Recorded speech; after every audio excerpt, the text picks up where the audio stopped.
Bagara rice, mutton curry ready అయిపోయింది. Lunch recipes అనమాట. చాలా సింపుల్గా చేసుకోవచ్చు.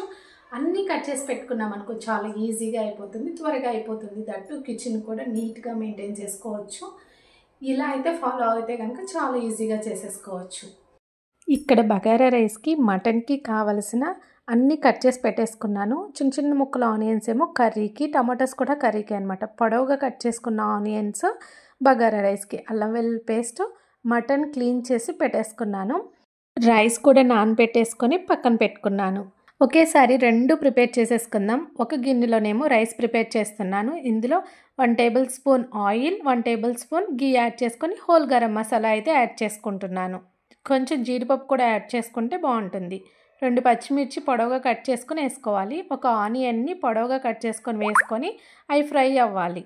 ఇవి ఫ్రై అయ్యేలోపు ఈ పక్కన కుక్కర్లో మనం మటన్ ప్రిపేర్ చేసుకుందాం. మటన్ ఉంది కొంచెమే, కానీ గిన్నె మాత్రం పెద్దది.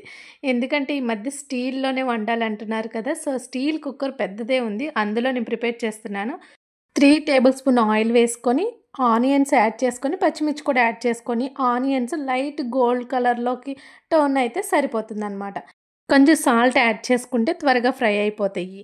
ఈ పక్కన రైస్కి పెట్టాం కదా, అందులో కొంచెం కరివేపాకు యాడ్ చేసుకొని ఒకసారి మొత్తం మిక్స్ చేసుకోవాలి. ఇది కూడా నేను ఇత్తడి పాత్రలో చేస్తున్నాను. రైస్ అనేది ప్రతిరోజు ఇత్తడి పాత్రలోనే మేము వండుకుంటున్నాము. ఇంకా అల్యూమినియం అనేది యూస్ చేయట్లేదన్నమాట. ఈ కర్రీలో కూడా కొంచెం కరివేపాకు వేసుకొని మళ్ళీ అంతా ఒకసారి మిక్స్ చేసుకొని 1 టేబుల్ స్పూన్ అల్లం వెల్లుల్లి పేస్ట్ యాడ్ చేసుకోవాలి. అది పచ్చివాసన పోయే వరకు ఫ్రై చేసుకున్న తర్వాత ఇటు పక్కన ఉన్న రైస్లో కూడా అల్లం వెల్లుల్లి పేస్ట్ యాడ్ చేసుకొని అది కూడా ఫ్రై చేసి పెట్టుకోవాలి. ఇందులో పుదీనా కొంచెం, కొత్తిమీర కొంచెం యాడ్ చేసుకోవాలి. అవి లైట్గా ఫ్రై అయిన తర్వాత 1 టేబుల్ స్పూన్ ధనియాల powder, 1/2 table spoon biryani masala add చేసుకొని అన్నీ ఒకసారి కలిపేసుకున్న తర్వాత నానబెట్టుకున్న బాస్మతి రైస్ ఇక్కడ యాడ్ చేసుకోవాలి. రైస్ యాడ్ చేసిన తర్వాత ఓవర్గా తిప్పకూడదు, అవి విరిగిపోతాయి. ఇక్కడ నేను 1 కప్ బాస్మతి రైస్కి 1.35 అరకప్పు మీద కొంచెం ఎక్కువ వాటర్ తీసుకుంటున్నాను. ఇలా ఓపెన్గా వండేటప్పుడు వాటర్ కొంచెం ఎక్కువగానే పడుతుంది. అదే మనం కుక్కర్లో కుక్ చేసినట్టయితే కనుక వాటర్ కొంచెం తగ్గించుకొని యాడ్ చేసుకోవాలన్నమాట. సాల్ట్ చెక్ చేసుకొని సరిపోతే కొంచెం యాడ్ చేసుకోవచ్చు. ఒక అరచెక్క నిమ్మరసం కూడా యాడ్ చేసుకొని మొత్తం మిక్స్ చేసుకొని మూత పెట్టుకుంటే మనకి బగారా రైస్ ఒక 10 మినిట్స్లో రెడీ అయిపోతుంది అనమాట. ఫ్లేమ్ అనేది హైలో పెట్టుకోకుండా మీడియం ఫ్లేమ్లోనే పెట్టుకోవాలి. ఈ పక్కన అల్లం వెల్లుల్లి పేస్ట్ ఫ్రై అయిపోయిన తర్వాత మనం మటన్ అనేది యాడ్ చేసుకుంటున్నాము.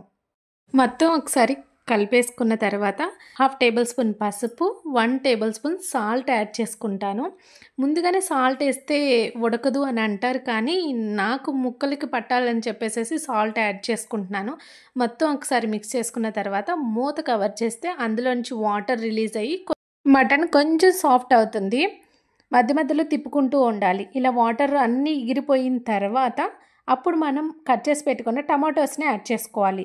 ఇదే స్టేజ్లో మనం 2 టేబుల్ స్పూన్ కారం, 1/2 టేబుల్ స్పూన్ ధనియాల పౌడర్ యాడ్ చేసుకొని మొత్తం ఒకసారి మిక్స్ చేసుకొని మళ్ళీ మూత కవర్ చేసుకోవాలి. ఈ మసాలాలన్నీ ఆ మటన్కి పట్టేలాగా ఒక 5 మినిట్స్ అలా కుక్ చేసుకోవాలి. కారం కొంచెం ఫ్రై అయిపోయిన తర్వాత ఇప్పుడు ఈ మటన్కి సరిపడా వాటర్ అనేది యాడ్ చేసుకోవాలి. ఈ లోపల మనకు రైస్ ఎలా ఉందో చెక్ చేసుకుందాము. రైస్ ఈ స్టేజ్లో వచ్చినప్పుడు ఒకసారి మళ్ళీ పైకి కిందకి మనం రైస్ని అనేది మిక్స్ చేసుకోవాలన్నమాట.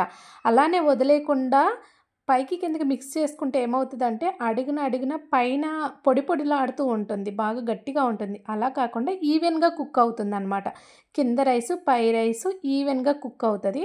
ఇలా ఒకసారి మొత్తం కళాయి పెట్టుకున్న తర్వాత మళ్ళీ మూత కవర్ చేసుకొని సిమ్లో పెట్టుకోవాలి. ఇక్కడ నేను మటన్కి 1 గ్లాస్ ఆఫ్ వాటర్ యాడ్ చేసుకొని ఒకసారి అంతా మిక్స్ చేసుకుంటున్నాను. విజిల్ పెట్టేసుకొని ఒక 6 or 7 విజిల్స్ వచ్చే వరకు ఉంచుకోవాలి. మటన్ ఉడకటానికి కొంచెం టైం పడుతుంది కాబట్టి మనం 7 విజిల్స్ అయినా పెట్టుకోవాలి. మనము మటన్ ఉడికే లోపల రైతా కూడా ప్రిపేర్ చేసుకుందాము. నాకు రైతా పెరుగు గడ్డలు తగిలితే ఇష్టం ఉండదు, అందుకే చిక్కటి మజ్జిగలాగా ప్రిపేర్ చేసుకుంటాను.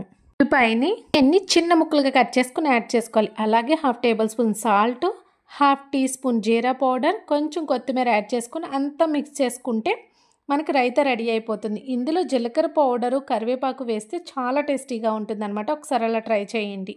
రైస్ అయితే పొడి పొడిలాడుతూ పర్ఫెక్ట్గా ఉడికిపోయింది. ఒకసారి చెక్ చేసుకుందాము. వాటర్ ఏమీ లేకపోతే కనుక పర్ఫెక్ట్గా ఉడికిపోయినట్టు. ఏమన్నా కొంచెం చెమ్ము ఉంటే కనుక సిమ్లో పెట్టుకోవచ్చు 2 మినిట్స్ అలాగా.